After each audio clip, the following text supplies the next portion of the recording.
Hi. Good afternoon, everybody. All right, I do have a couple of things at the top. I'll get to it. Today, the Biden-Harris administration announced the next major step to cancel student debt for approximately 30 million Americans when combined with the administration's prior actions, providing them with information about how they can stand to benefit from upcoming debt relief programs.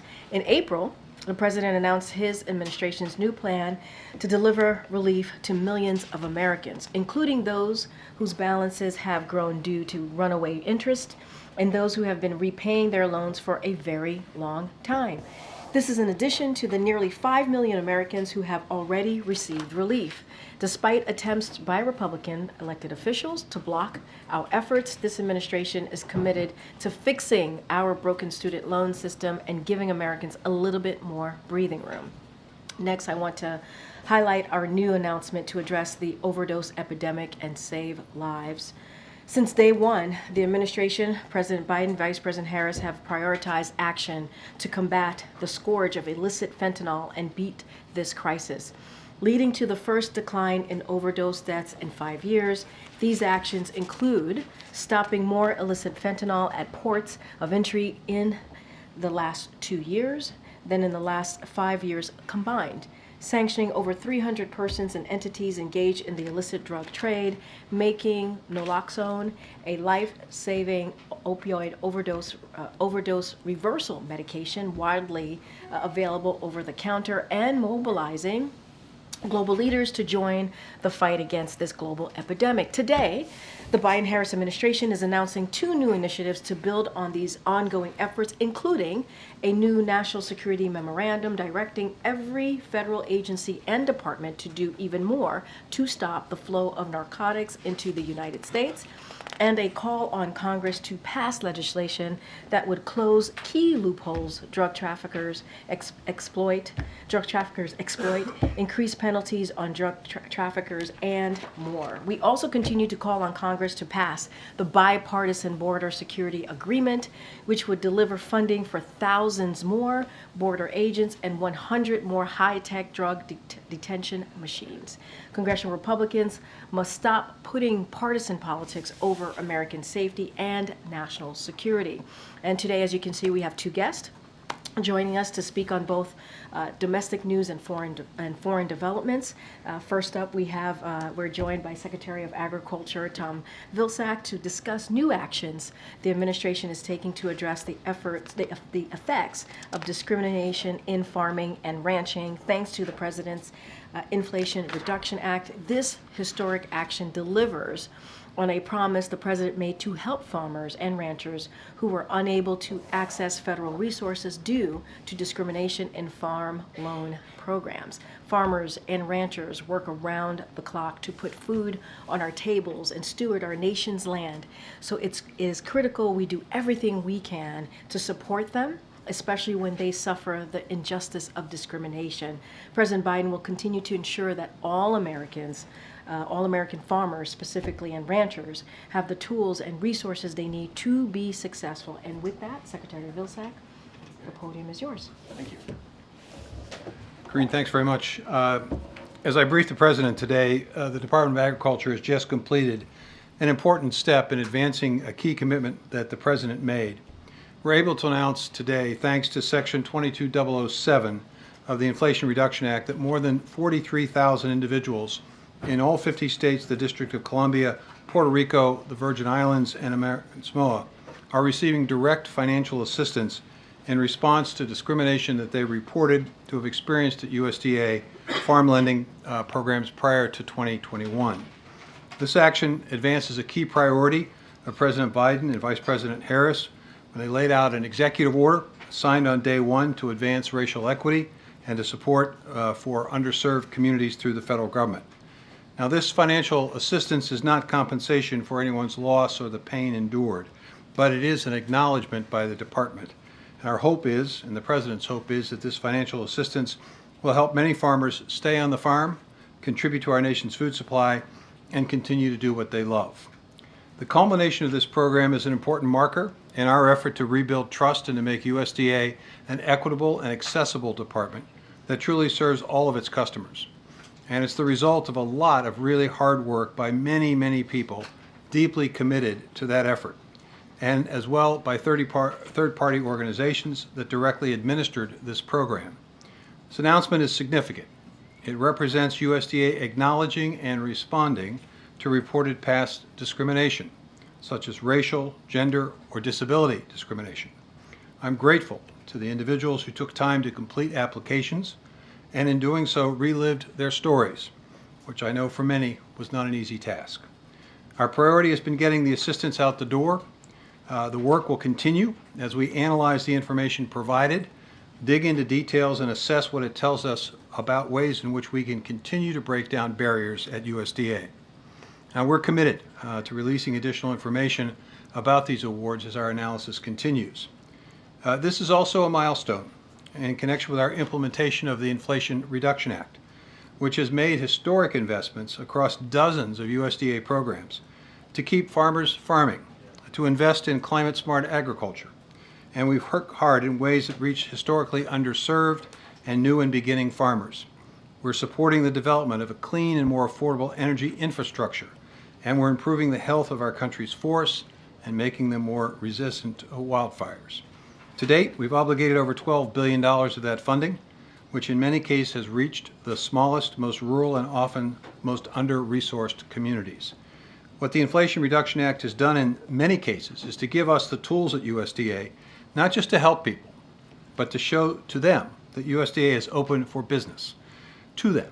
A lot of these changes have been informed by our work implementing another section of the Inflation Reduction Act, Section 22006, which allotted $3.1 billion for farmers in financial distress.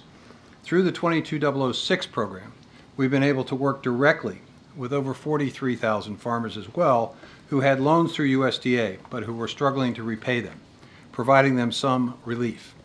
Under Section 22006, in 2 years we've distributed $2.4 billion to those nearly 43,000 farmers who were in financial distress. Because of that assistance, many of them have given a second chance at farming and are now able to pass their farms down to the next generation. Our experience in implementing this section of the IRA has also informed many changes at the Farm Service Agency, where our farm loans are made. Changes at FSA under this administration have included, but not necessarily been limited to, diversifying the agency leadership and county committee membership, the ability to apply for farm loans and make loan payments online, which is new this year, a streamlined and shortened paperwork requirement, and new processes that have reduced the need for human discretion in loan decision making. While the discrimination payments of nearly $2 billion today are a look at the past, what all of this broader work boils down to is learning from that past so we can create a better future. One where everyone who wants to participate in farming and agriculture has a fair shot of doing so and continuing to do so, and that all of America's communities, regardless of how rural or remote they may be, are getting the investments they need to thrive. We're truly working to live up to our moniker, the People's Department. And with that, I'd be glad to respond to questions if there are any. Hey, Secretary Vilsack, thanks for being here. About a month ago, the USDA released a sort of comment period on climate-friendly assessment of climate-friendly policies. I realize that's not what you're here to talk about today, but it is about a month since it came out. And I want to ask you, what the comments have been, but also looking at the possibility that, in fact, former President Trump could be reelected, and how do you secure the changes that you've been able to enact and avoid them from being reversed if a new administration came in? Let me answer the question generally without going into specifics about the election, because as I mentioned to Karina, I don't really want to get arrested for violating the Hatch Act today. What I would say is this: the reason we asked for these comments was we want to inform the Treasury Department's guidance on the development of a new and exciting industry that this administration is fostering, which is the sustainable aviation fuel industry. It is an industry that's twice the size of the current biofuel industry, and it opens up the opportunity for as many as 1 million new job opportunities in rural America. So we want to make sure that farmers and farming and ranching are able to fully participate in that process. So we asked for information about commodities and or practices that could potentially be established as having a positive climate smart benefit, because the Treasury Department, for purposes of 45Z, a tax credit that was established under the Inflation Reduction Act, has got to make guidance by the end of the year to provide the industry an awareness of how to qualify the sustainable aviation fuel that's going to be made in the future for that tax credit, which is extremely important because it's what's going to make it cost effective to produce the fuel. So opportunities here for large new income sources for farmers, new products being produced in rural America, and continuing this administration's commitment to manufacturing in rural places. So that's why we asked for the information, and I think it's information that I hope the Treasury Department takes into consideration as it makes a very important decision. What's the timing for the 45Z clean textbook? Well, I think the goal is to try to get this done by the end of the year. Thank you. Secretary Vilsack, you detailed many of the programs that USDA is administering under the Inflation Reduction Act, but I'm wondering how much funding the agency has remaining from that legislation and whether you feel any pressure to spend that or disperse it before November. There's not pressure. You want to make sure that you're investing those resources wisely. I will tell you, for example, we have yet to obligate all of the renewable energy resources, and the reason we have is because we are in the process of completing an evaluation of the applications for that funding. When you talk about the transition of rural electricity from fossil fuel-based transmission and generation to more renewable sources, it's complicated. So it takes a while for us to basically analyze those contracts. I'm expecting that we will be able to make awards in that program by the end of the year, significant awards, and have a better general sense of what awards will be made in 2025 and 2026. The Inflation Reduction Act was structured so that you would be making payments and investments over a period of time. The Forest Service, for example, was given resources to invest in forest restoration and hazardous fuel buildup removal over a period of years. And so we're on track. In fact, I'd say we were probably a little bit ahead of schedule in terms of our obligations under the Inflation Reduction Act. So I'm confident that we'll meet the goals that were set by Congress, probably exceed them, and in doing so create a lot of new opportunities out there in the countryside. Congress sought to rescind some of the unspent stimulus money during negotiations over other issues, and I'm wondering if you worry that there's a possibility that unspent IRA money could get rescinded in the future.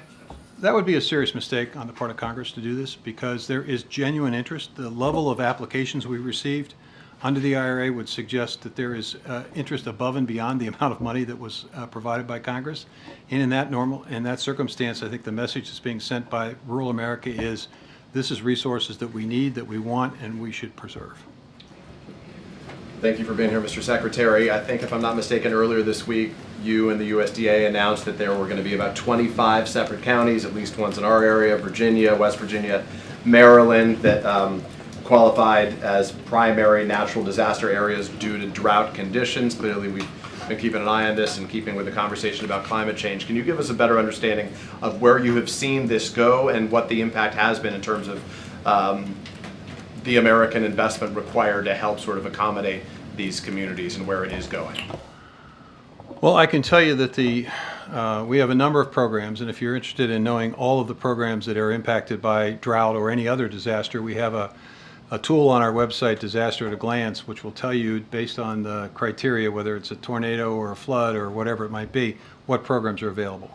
The fact that we have that document would suggest that we are aware of the fact that there's an ever-increasing number and intensity of these events, and they are, in some cases, horrific, and they are extraordinarily expensive because they impact not only the ability to make a living for farmers, ranchers, and producers and forested landowners, but it also results in devastations of homes and businesses. We're now seeing floods that are supposed to be 100-year floods occurring every 6 months.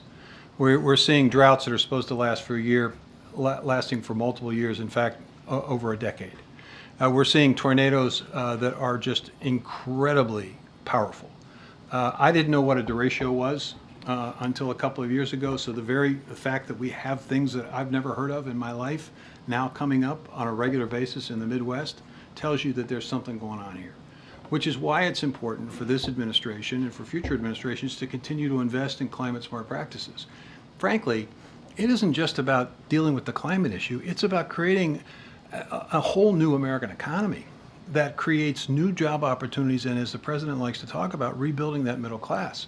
Because when you do climate smart practices, you are essentially creating supply chains, you're creating new industries, you're creating new and innovative ways to do things, all of which is going to require people that work with their head and their hands. So whether you're concerned about climate or whether you want to build an American economy that's stronger, you got to continue to invest in these practices. And you know, I think fortunately we have the tools through the Inflation Reduction Act and the Infrastructure Law and the American Rescue Plan to do a lot of that work right now. All right, thank you so much, Mr. Secretary. Thank you. Thank you for your time.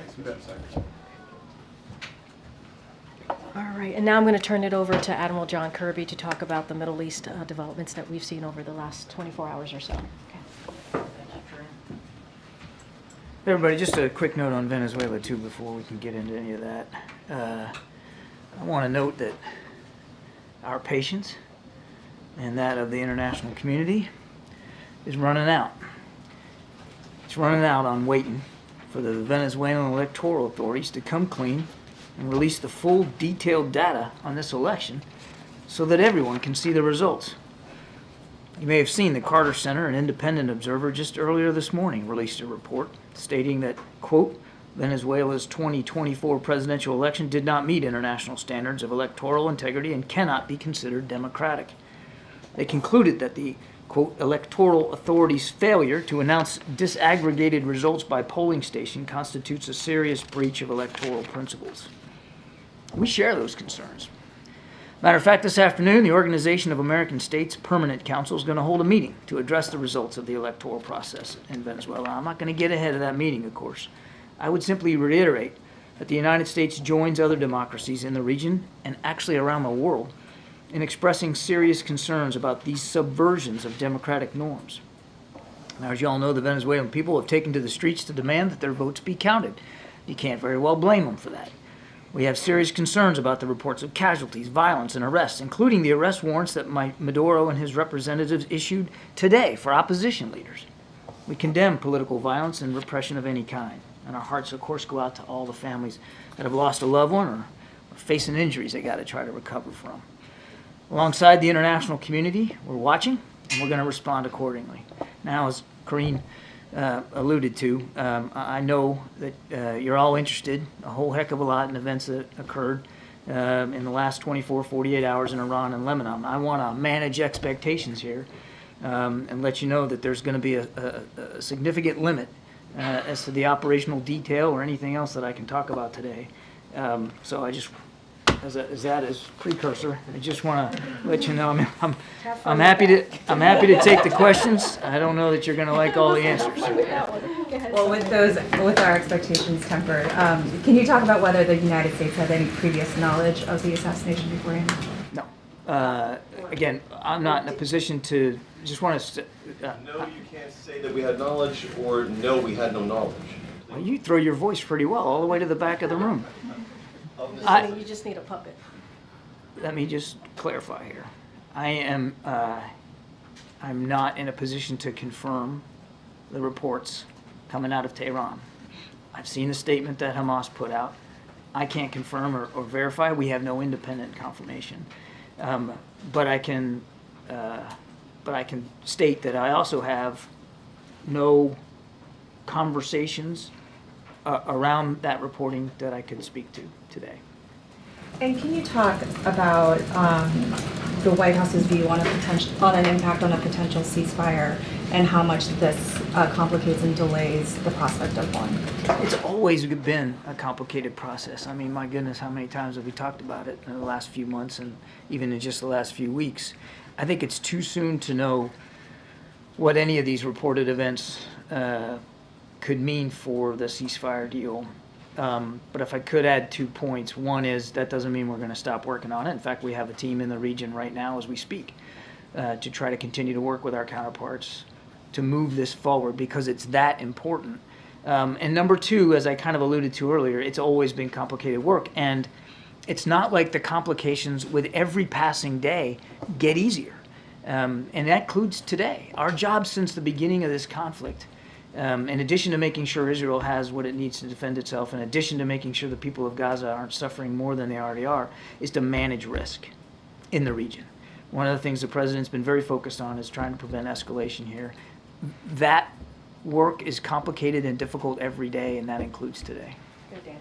Thanks, Green. Thanks, Admiral. Admiral, earlier this week you said that fears of an all-out war in the Middle East were exaggerated. Is that still your assessment, the White House's assessment of the situation following these latest strikes? We don't believe that an escalation is inevitable, and there's no signs that an escalation is imminent. But I also said that we watch it very, very closely. I also said, and said again today, that this is something that we've been concerned about since the 7th of October. It's not like we're brushing off concerns at all. We're watching this very, very closely, and it's been a chief concern of the president. And will the White House be urging restraint from Israel following this? I'm not going to talk about our diplomatic discussions with our Israeli counterparts. We have been working hard to keep this war from escalating, just as we've been working very hard and are today to make sure Israel has what it needs to defend itself. Thanks. Can you tell us, was the president briefed on this last night as the reports started coming out, and how he's been informed about this throughout the day? The president was briefed on reports coming out of the Middle East. He routinely, I'm not going to get into the specific timing or the parameters of it, but he has been kept fully informed, as you would expect that he would be from the national security team, and that means on a continuous basis as well. Egypt's foreign minister said in a statement that the assassinations undermine the strenuous efforts made by Egypt and its partners to stop the war in the Gaza Strip. You had just said in an earlier answer that it doesn't mean that the United States would stop working toward a ceasefire deal, but can you talk about the concerns about the negotiators continuing that work and what this means about that going forward? I would just tell you, as we're standing here today, they're still at that work, and we've got a team in the region, and we're going to keep the shoulder to the wheel. It's that important, and we still believe the gaps are narrow enough to be closed. We still believe the details can be hashed out. It's too soon to know, based on the reporting over the last 24 or 48 hours, what impact any of this is going to have on the ceasefire deal. It was always complicated. It remains complicated, and reports coming out of the region, as we've seen again over the last 24 to 48 hours, certainly don't make it less complicated. Has there been contact with Egypt and Qatar to reassure them to stay in these conversations right now? I would just say that we have and maintain routine communications with our counterparts in Egypt and in Qatar and with Israel. Those communications are ongoing. Just to be clear about that, has the U.S. reached out or had contact either directly or indirectly with Iran since the occurrence in Iran? I have no diplomatic conversations to speak to, certainly none of that type. So just to be clear, there have not been with them or with any of their any intermediaries, or you can't tell us if there have or haven't been? I have no conversations to speak to. Okay. Fundamentally, is an Iranian response here inevitable? Look, you've seen the comments by the Supreme Leader and what he said publicly. It's out there for everybody to see. I'll certainly not speculate about whether and to what degree Iran does anything. What I can tell you is we have and will maintain a level of readiness to preserve our national security interest in the region. It's not like we take a blind eye to what Iran is capable of doing and has shown their capability of doing in the region. It's not like we've demonstrated an unwillingness to defend Israel from threats in the region, including from Iran, if that happens. And we maintain that capability and that readiness to do so now. I would also say, lastly, Peter, what I said earlier, we don't want to see an escalation, and everything we've been doing since the 7th of October have been trying to manage that risk. Those risks go up and down every day. They are certainly up right now. They don't make the task of de-escalation, deterrence, and dissuasion, which is the goal, any less complicated. So to be clear, does the U.S. think this action was escalatory, provocative, justified? As I said earlier, I'm not in a position to verify the accounts. Thank you, Corinne. John, I have two questions on Middle East and then on Russia and Ukraine. So on the Middle East, besides of Egypt, we see Qatar, China, and Russia all condemn the killing, saying the killing would jeopardize the ceasefire talks. What is the White House response to those countries' reaction on this? And also, is the United States worrying China expanding its influence in the Middle East and may not be using its influence for the purpose that U.S. and allies believe to be positive? On the first thing, I believe I've already kind of addressed this. I'm not in a position to verify the reporting, certainly the statement by Hamas. I'm just not going to do that.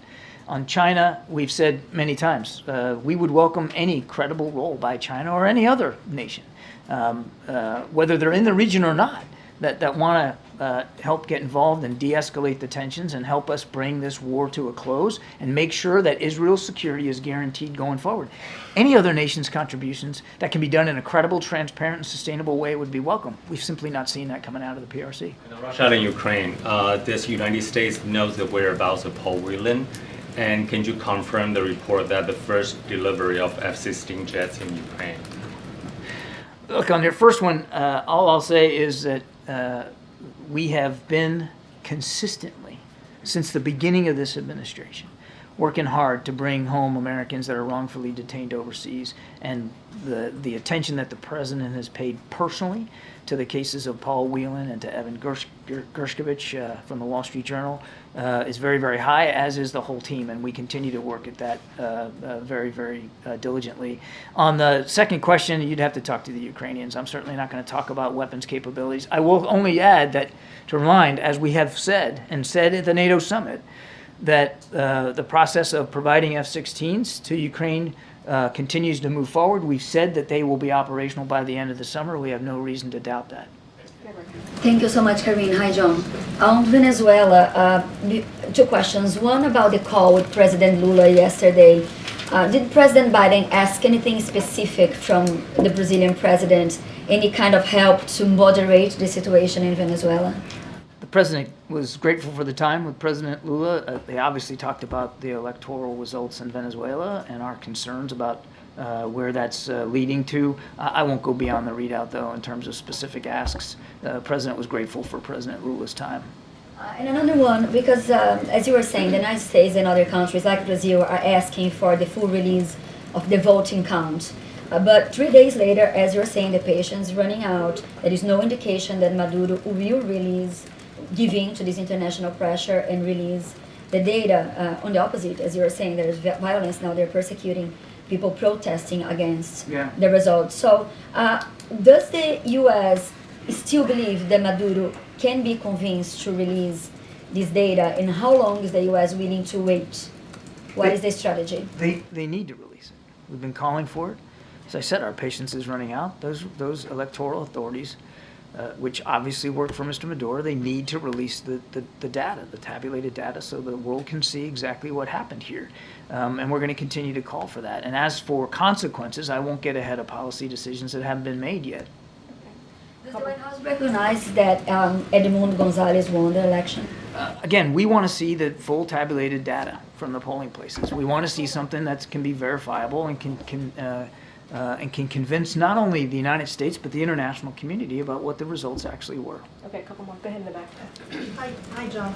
Two of Al Jazeera journalists were killed today in Gaza, Ismail and his cameraman Rami El-Rifi, in an Israeli airstrike. It was obvious they were journalists. Everything was clear that they were journalists and were targeted. Are you condemning this, and do you have any other reaction regarding the killing of journalists? It's continuing since October 7th. I don't have any specifics about this particular strike to speak to, so it's difficult for me to get into any detailed discussion of it. We obviously continue to not only recognize and honor the service that journalists do around the world, particularly in places like Gaza. It's very dangerous. It's a combat zone.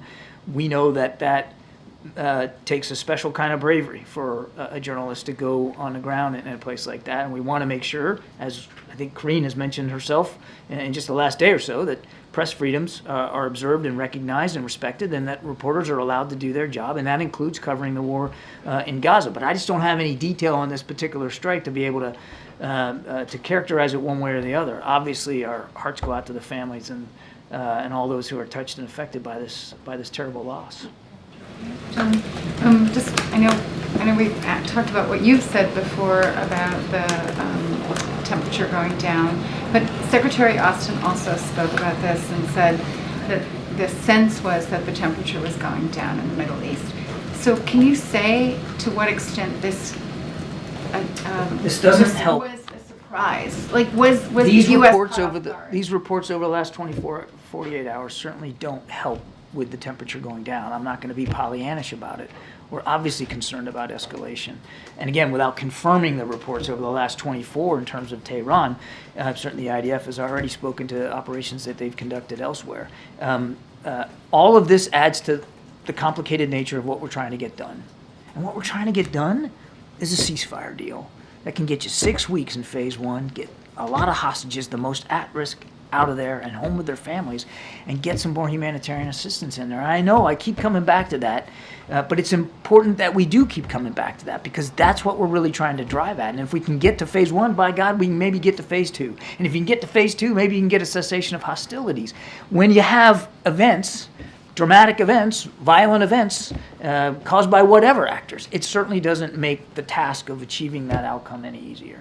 But, who is Israel supposed to negotiate with if the leader of Hamas is dead? Again, I can't confirm the reports coming out of Tehran or Hamas's statements. We still believe there's a viable process. We still believe there's interested counterparts. And we still believe that there are meetings and discussions to be had. We wouldn't have a team over there right now if we didn't believe that it was possible to try to gather together and push this forward. Okay, Thank you. Follow up on her question. What is the U.S. strategy for Venezuela if Maduro still be considered a winner? Is the U.S. planning to impose more sanctions, or what is a terrific hypothetical question that I'm not going to answer. I would simply say that we'll reserve our rights and our abilities in terms of consequences one way or another based on what we see coming out of the electoral authorities in Venezuela. It's in their interest, too, to be fully transparent and credible about what happened on Sunday. So we'll see where this goes. If he considered to be the winner, what the U.S. planning to do? Let's see the results. Let's see the results. Good, Andrew, and then we go. John, 2 questions for you. You said there's a team in the region from the U.S. You've said there are interested counterparts to speak to. Who are they, and why would they show up to these talks, given that the guy who was heading the talks for Hamas is now dead? What reason do they have to poke their heads up above ground? And then I have a second one. As I also said, it's too soon to know what these reports are going to mean for the ceasefire deal. What we do know is we have a team in the region. What we do know is we want to keep having these conversations, and we believe they're still worth having. We also haven't seen any indications at 2:07 on Wednesday afternoon here, the 31st of July, that the process has been completely torpedoed and it ain't worth pursuing. So we're going to keep pursuing it. On the process being torpedoed completely or otherwise, my colleagues and I have spoken to family members of hostages who are still being held, and the view among many of them is that Netanyahu and his government do not want to deal, and Netanyahu in particular does not want to deal because if there is a deal and the war ends, his government collapses and he possibly continues on trial for corruption and goes to prison. Does the president still believe that the prime minister is acting in good faith here? Based on the constructive conversations that we had with the prime minister last week, we still believe that this is a worthy endeavor. We still believe that the gaps can be narrowed, the details can be fleshed out, and a deal can be had. Now, again, it's too soon to know what these recent events over the last 24, 48 hours are going to do to the process. I don't want to sound overly sanguine here, but we still believe the deal on the table is worth pursuing, and the hostages need to come home, and we're not going to stop trying to work on that. Those conversations, all of them took place before the events of the last few days. Is the president open to changing his view based on what has happened? I mean, I've never known President Biden to ever not be willing to look at things with a fresh set of eyes. And as I said earlier, it's just too soon to know, with the reports coming out of the region, what kind of impact there's going to be on the ceasefire deal. What I can tell you he hasn't changed his mind on is that we want to get the deal, that we want to pursue it, that the deal on the table is a good one. Both sides ought to accept it. They ought to sit down in earnest and hash through these details that have to be fleshed out and close the gaps that we believe can be closed, and let's move forward. Let's get phase one in place. He hasn't changed his mind on that, not at all. Thank you so much, Admiral. Appreciate it. Okay. Just have one thing at the top. So I wanted to mention that the President and the First Lady and the entire administration are proudly cheering on Team USA. The women of USA Gymnastics brought home a gold medal with an unbelievable performance. And Simone Biles now has more Olympic medals than any U.S. gymnast in history. And the U.S. men's gymnastics team brought home their first medal in 16 years. But it's not just our gymnasts that are winning big. The U.S. swim team have scored gold in 2 contests, and the women's rugby team won their first ever Olympic medal with an incredible win. From tennis, soccer, and basketball to fencing, track, and volleyball, our nation's athletes are making us all proud. Our athletes are, as the president said, the big reason so many of us believe we can do big things. And not to brag too much, but USA is also currently leading the Olympic Games with the most medals. As the First Lady said ahead of the opening ceremony, and I quote, "Our athletes carry more than just our flag. They carry our nation's heart and our hopes with them too." So we wish the team, the Team USA, all of them, good luck as they continue to make us proud. We are especially excited to see the women's soccer team and the men's basketball team in action today. I'm wearing my Olympic Team USA gear, so go Team USA. But we wanted to lift them up from the briefing room today. Hopefully you guys didn't mind. Go ahead, Salome. I know you typically don't discuss the lunches between the president and the vice president, but since we're kind of in a unique time, do you have any sort of details or color or what the president planned to talk about with her? So again, I just want to be, and you're right, we are in a different time, and I get the question, always are very respectful of the president and the vice president's private conversations, and obviously they do regularly meet. And whether it's for a lunch or meetings about the national security, and they do that regularly, whether even White House events and just much more. They have stayed in touch regularly over the past couple of weeks, couple of weeks, but they do that normally as well. So it's nothing new there. But I don't want to get into their private discussion. As you know, the president is incredibly proud of the vice president and what she has been able to accomplish, their partnership together, and is going to continue to support her. And I know you've said that we would continue to see President Biden at work on the job, but he's had a lot of things on his calendar just today that were all close press. Some of them seem like things we would have seen at least at the top of the meeting. So is that going to be the standard operating procedure going forward? No, it's not. I can tell you right now, you could expect to see from him and hear him tomorrow, the president, or later this week, I should say, to be more specific, but tomorrow's already Thursday. But you'll hear from him later this week. I promise you that.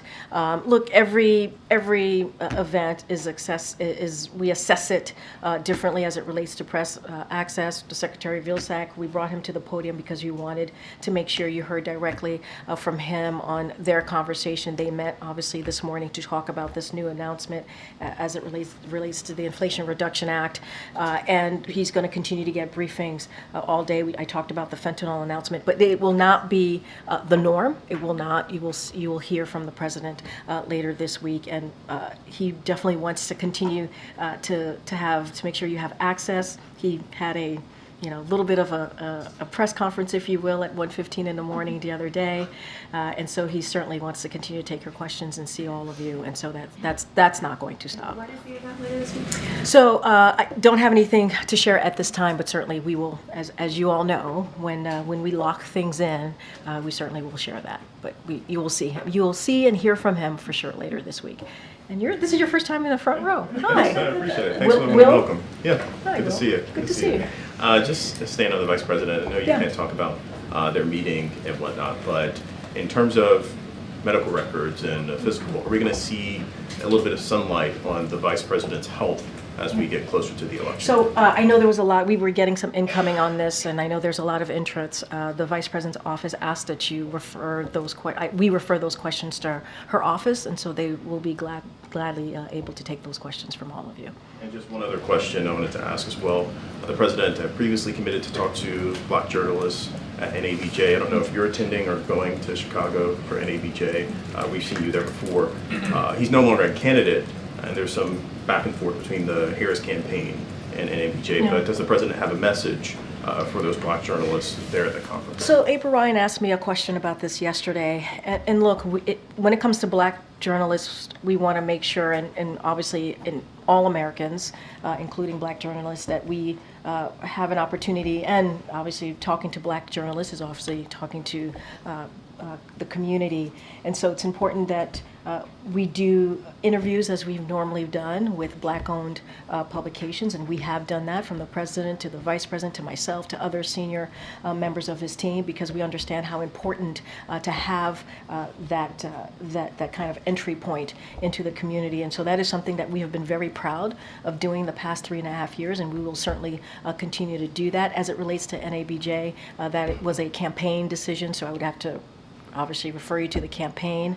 The President, as you know, is no longer a candidate, which is why he's not speaking this year. And so as it relates to the Vice President as well, that is something for her office to speak to. But it is important for us to speak to, whether it's a radio host, a TV host, or a newspaper reporter. We do that on a regular, and it is something that we have been proud to do, because we believe that we have been able to deliver for the community, all communities, whether it's the economy, healthcare, issues that they really truly care about. And so we're going to continue to do that certainly for the next 6 months.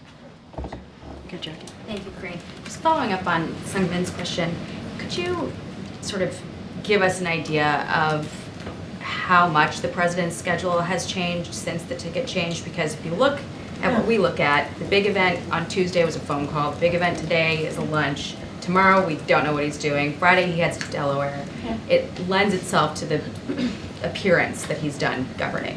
No, he's not done governing at all. I think that appearance would be false. It would be a misled appearance. I understand the question. What I will say, we were in Austin on Monday. We were obviously in Texas. We went to Austin, went to Houston. He went to pay his respect to the late Congresswoman.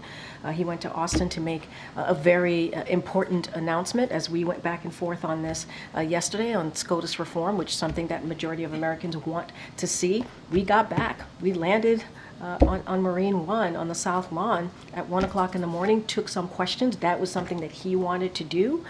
Took a couple of questions from press. We were out for about 12 hours. He continues to meet with his team today. And as I said, you will see him later this week. You will hear from him directly later this week. And I think, again, I'm going to throw Matt Visor here into the conversation.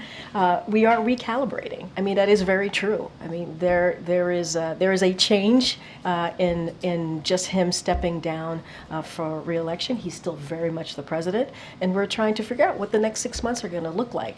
But we are committed. The president is steadfast on continuing to build on the unprecedented record that he has had with the vice president over the last 3.5 years. That doesn't change, but just give us a beat, and we certainly will be out there. And the president does want to continue to speak directly to the American people. You will see him. We heard from him, for instance, on the news unfolding in the Middle East. We heard from Secretary Blinken, we heard from Secretary Austin, we heard from the Vice President. It would be something that ordinarily we would expect to hear. Stay tuned. Stay tuned. I just said that you're going to hear from the president later this week. And look, I think when it comes to the Middle East, when it comes to foreign policy more broadly, this is a president that has a record to stand on when it relates to making sure we're putting the national security of the American people first. This is something that he's done, making sure that we re-engage with our allies and also our partners. We saw what happened in the past administration. The president had to fix those relationships, and he did that in the last 3.5 years. When you think about reinvigorating NATO, you think about how the people of Ukraine has what it needs now to defend itself against Russia's aggression, so they can fight for their democracy and freedom. This is a president that has a long list of foreign policy accomplishments that he's incredibly proud of. And when it comes to the Middle East, the president has been incredibly engaged. stage. From certainly from day one of what we have been seeing the developments there over the past just under a year. But he's going to continue to do that. You're going to continue to hear from him. That will not change. Okay, Andrea. So on the potential comment from the president of the Middle East, can you say anything more about what the venue would be? And then I'm just... Well, I just said you'll continue to hear from him, and I said you'll see him certainly later this week. That's what I can speak to. So next week, Vice President Harris is going to Detroit. The UAW has just endorsed her ahead of a rally that'll be taking place in Detroit. The administration began work on an Islamophobia strategy last year.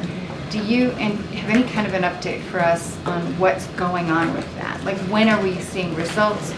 This, next week might be a good opportunity to sort of give an update on that, especially since Vice President Harris will be speaking then, in a community where there are a lot of Muslims and a lot of people who've been very concerned, particularly about Hamas. So that I have to be careful on that because it's a campaign event, so I can't speak to what exactly she's going to be doing. You just mentioned the endorsement, so that's certainly for the campaign to speak to. But as you asked me about the strategy that we have put forward, look.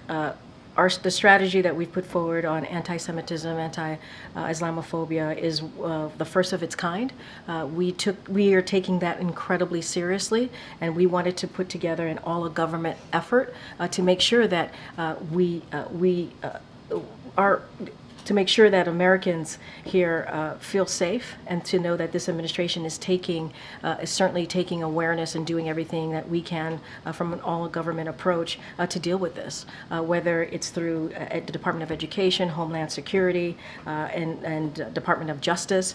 This is an issue that is incredibly important, and we are going to continue to condemn any type of hatred against any community. That is something that we believe that there's no place in this nation for any type of violence, and so the president continues to be steadfast on this, continue to speak on this. I don't have an update on any of this at this time, but we have throughout the past year or so announced new actions. We'll certainly continue to do that, but as for today or even next week, don't have anything specifically to point out to you. I just want to follow up on that. The president has met, obviously, with various people who are interested in this issue and the unfolding, just the violence in the Middle East. With the escalation that we've seen, with the concerns about an all-out war rising now, the risks that John just outlined too, is the president intending to carry out any further outreach, or is the White House planning further outreach to affected communities? So we are in regular touch. We have, as you know, we have the White House Office of Public Engagement, Intergovernmental Affairs here, and they are in regular touch with communities out there. And we understand that communities are fearful. They're feeling some pain here, and we get that. And that's why, as an administration, we're trying to address the rise of reported anti-Semitism, the rise of reported and what we have seen Islamophobic incidents. And we're talking about, sadly, at schools, right? We're talking about at college campuses and in communities. And so this is something that we take very seriously. As you know, not too long ago, we did make some new announcements on actions that we were taking here in the administration. And so we're going to continue to work towards that.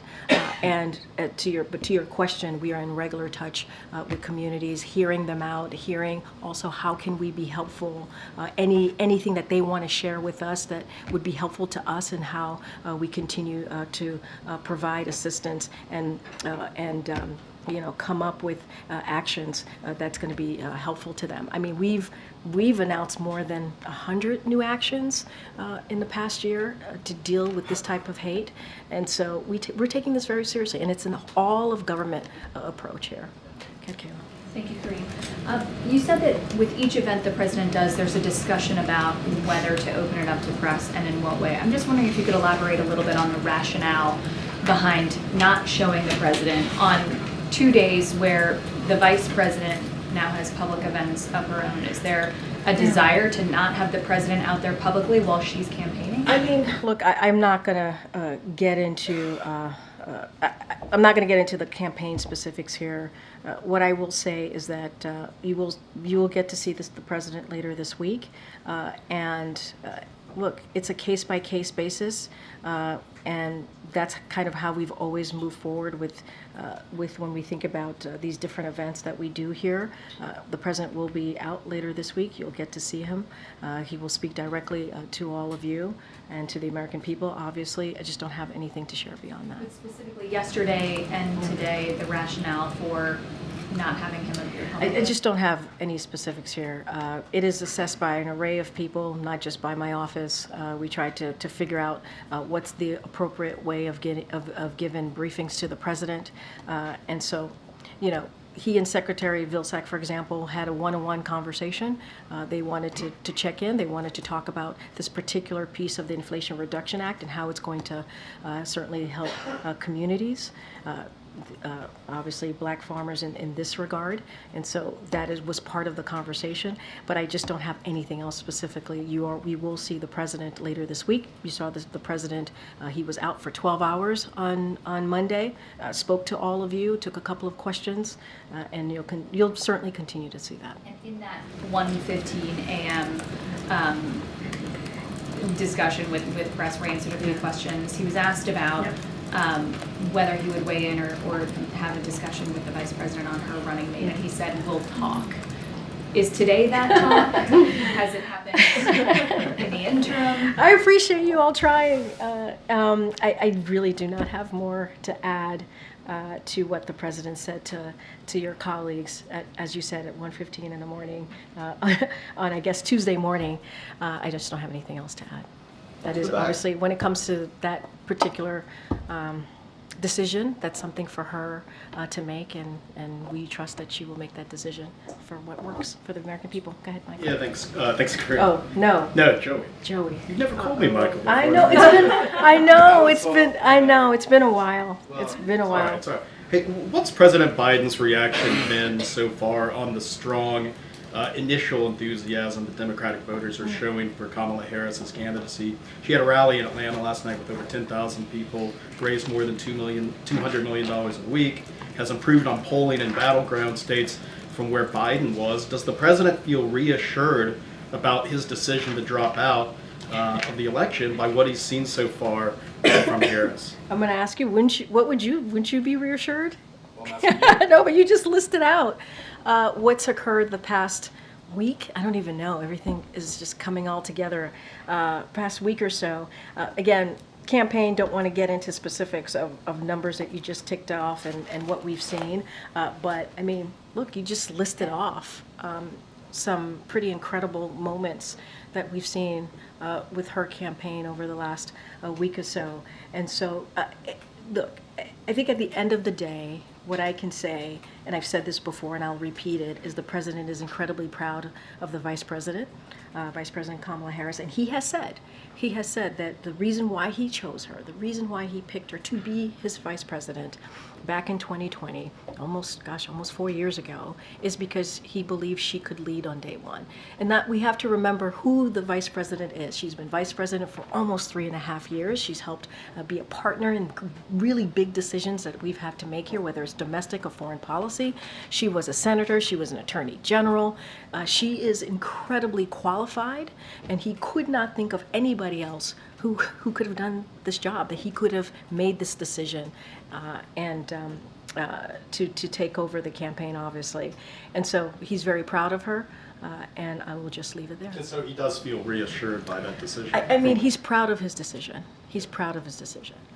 And you just listed out a long list of reasons of why. Okay, Peter. If I can ask you about something that's happening at the NABJ right now, Donald Trump is speaking to some of the reporters who were assembled there, and right out of the gates there was what can best be described as a contentious exchange where the former president said, I'm asking this through the lens of someone who represents the president, vice president, not someone who has to speak as a campaign question. He says of Kamala Harris, the vice president, she was always of Indian heritage and she was only promoting Indian heritage. I didn't know she was black until a number of years ago when she happened to turn black, he said, and now she wants to be known as black. So I didn't know, is she Indian or is she black? Wow. She has always, this is unclear, I respect either one. but she obviously doesn't because she was Indian all the way, and then all of a sudden she made a turn and she went black. Your response to those comments? He is a candidate, so I'm going to be super careful. You're, Wait, no, hold on, okay. hold on. I have more to say. I certainly have more to say. As a person of color, as a black woman who is in this position that is standing before you at this podium behind this lectern, what he just said, what you just read out to me, is repulsive, it's insulting, and you know, no one has any right to tell someone who they are, how they identify. That is no one's right. It is someone's own decisions. It is, I'll add this. Only she can speak to her experience. Only she can speak to what it's like. She's the only person that can do that. And I think it's insulting for anybody. It doesn't matter if it's a former leader, a former president. It is insulting. And we have to put, she is the Vice President of the United States, Kamala Harris. We have to put some respect on her name, period. Thank you. Oh, my goodness. Go ahead, John, all the way in the back. Thanks, Corinne. Can you talk about what efforts are being undertaken as it relates to those wrongfully detained Americans, people like Evan Gershkovich and Paul Whelan? Are there renewed efforts in terms of trying to win their release right now? So I'm going to just repeat a little bit of what my colleague said just moments ago, the Admiral. And look, what he said was spot on, which is this is a president that has made it a priority to get home wrongfully detained Americans back to their families, back to their loved ones. It is something, and all you have to do is look at his record and what he's been able to do in getting home wrongfully detained Americans. And so he's committed to that. He will continue to be committed to that through the next several months, next 6 months. We are careful here. We do not negotiate in public. We cannot negotiate in public because we want to make sure that we get this job done, get this work done. I do not have any specifics. I would not be able to do that from here because we want to be mindful, we want to be careful, but the President's committed to make sure that we get wrongfully detained Americans home to their friends and families and loved ones, obviously. Those efforts in terms of trying to get those wrongfully detained Americans home, could they possibly involve a third country, a prison swap involving Germany, for instance? Is that a possibility? I just cannot get into specifics from here. You have to understand that what we're trying to do is on behalf of Americans who are detained. The President is committed. He is committed and will continue to do everything that he can to get Americans home to their loved ones. And you've seen that. You've seen that over the last 3.5 years. I'm not going to get into specifics. I'm not going to get into details. I can't confirm anything from here or lay out. What we're going to do is continue to do the work. Just a follow-up on the scheduling question. Yeah, sure. As the President dials back a bit of late the public events, are we to read into that either now or in the near future that the Vice President should be the kind of primary messenger of the administration's policies? No, the President's going to be certainly the messenger of the policies. He's the President of the United States. He's going to continue that. They both will be, as she's out there as well as Vice President. That is not going to change. You will hear from the President. You will hear from the President. He wants to be out there. He believes there's still a lot of work to get done in the next 6 months. He wants to lay out what it is that he would like to get done, building on our successes, whether it's healthcare, whether it's the economy. There's still a lot of more work to do in the economy, even though we're leading the world in what we've been able to do here to restart the economy. And so, look, you're going to hear from the President about this in a short order. You're going to see the President later this week. You're going to hear from him. And so I would say stay tuned. And the President certainly is looking forward to the next 6 months, continuing to lay out his plans on behalf of the American people. Okay, go ahead. Yeah, when are we going to see the President and Vice President together? That's a good question. I don't have anything for you right now at this time, but obviously they were together today having lunch. That was a private discussion, private lunch. But I could assure you, you all will see them together at some point. I do want to ask you about the border security legislation that the president still wants, and that the Vice President Harris is also talking about. Would the president be willing to make a deal on that in the lame duck session when Congress is back? Yeah, I get the question, but he did make a deal. That was what we did, 2 months with Republicans in the Senate? Yes, but they stopped agreeing to that. But it's so wild because we worked with Republicans and with Democrats, and if this deal, in Congress obviously, in the Senate to be more specific, and if this deal would have gone through, it would have been the toughest, fairest bipartisan border security legislation in modern history. And congressional Republicans decided to block it because Donald Trump felt like it would make Americans safer, so do not move forward with it. That's what he felt. And it would harm him politically. That's what he felt. And so, look, we did a deal. It was a very good deal that Republicans agreed on, Democrats agreed on. The president reached across the aisle to make this happen when people told him that that wouldn't be possible. And the former president got in the way. And he got in the way not because it was the right thing to do for the American people, it was the right thing to do for himself. And so the president would love to move forward with that deal that we were able to get done. But they themselves, Republicans, voted twice against it. And so the president's taken executive actions, and we want to make sure that we continue to reduce unauthorized crossing, to lower, and we've been able to do that, to lower than under any other prior administration. We have been able to do that through actions here. But in order to deal with this, we have to have legislation. And there was a deal. There was a deal on the table that we were able to negotiate with Republicans and Democrats in the Senate. The former president got in the way. You know? Will that deal still be on the table after the election? It's on the table right now. We want to make that deal move forward. We do. We are ready. The president's ready to sign it. It's Republicans. This is really, I appreciate the questions, but this is really a question for Republicans in Congress to answer to. Okay, guys, we'll see you tomorrow. Thanks, everybody. Thank you.